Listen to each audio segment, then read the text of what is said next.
পরিকল্পিত বনায়ন করে সবুজ বাংলাদেশ গড়ি প্রতিপাদ্যে মেহেরপুরে চলছে ১৫ দিনের বৃক্ষরোপণ অভিযান ও বৃক্ষ মেলা। জেলা প্রশাসন ও বন বিভাগের উদ্যোগে মেলায় ফলদ, বনজ ও ঔষধি গাছের চারা প্রদর্শন ও বিপণনের পাশাপাশি পরিবেশ প্রতিবেশ রক্ষায় নেওয়া হয়েছে নানা কর্মসূচি। এমন উদ্যোগ পরিকল্পিত বনায়ন, পরিবেশ ও জীববৈচিত্র্য রক্ষায় সচেতনতা বাড়বে বলছেন সংশ্লিষ্টরা। গোলাম মোস্তফার রিপোর্ট। বনভূমি ধ্বংস ও নির্বিচারে গাছ কাটায় বাড়ছে বৈশ্বিক উষ্ণতা ও প্রাকৃতিক দুর্যোগ। এতে জীবন জীবিকার পাশাপাশি হুমকিতে পরিবেশ প্রকৃতি।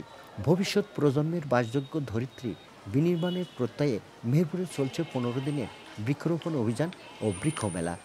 বর্ণিল শোভাযাত্রায় জানানো হয় সব মহলের সম্পৃক্ততার আহ্বান।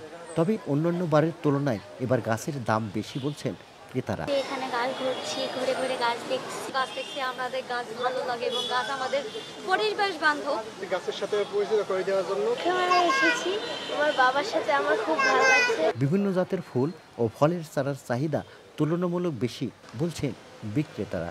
গাছ বেশি কিনুক, পরিবেশটা ভালো থাকুক এবং ভবিষ্যৎ প্রজন্মের জন্য যেন একটা আমরা সুন্দর এবং সবুজ পৃথিবী দিতে পারি। সমস্ত জাতের আমাদের বাগান আছে, পরীক্ষা করিকার আমরা এসব জিনিসগুলো তৈরি করি, আমরা বিক্রি করি। হুমকিতে থাকা সভ্যতা রক্ষায় পরিবেশ বান্ধব প্রযুক্তি ও উন্নয়নের বিকল্প নেই বলে জানিয়েছেন বিশিষ্টজনরা। আমাদের বাসাবাড়ি বাইরে বা বাসাবাড়ির ভিতরে ঘর সাজাইতেও কিন্তু গাছের বিকল্প নেই।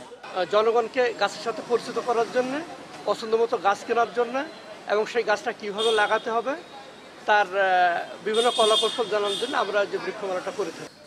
17টি স্টলে বিভিন্ন ধরনের ফলজ, বনজ ও ঔষধি গাছের সমারোহে জমে ওঠা মেলা চলবে 10 আগস্ট পর্যন্ত।